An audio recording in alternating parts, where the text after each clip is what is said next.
Kantahin natin ng I Love You Goodbye in Tagalog version.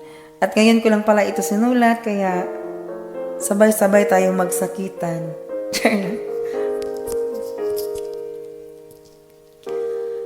Sana ako na lang ang magmamahal ulit sa'yo.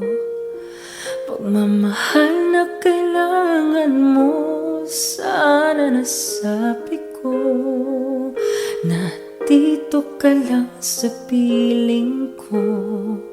Pero mahal mo na siya ngayon. Ang kailangan mo ang magmahal sa'yo ng totoo. Mga pangako ko noon, hindi ko natupad ngayon. Di ba ang sabi ko, mahal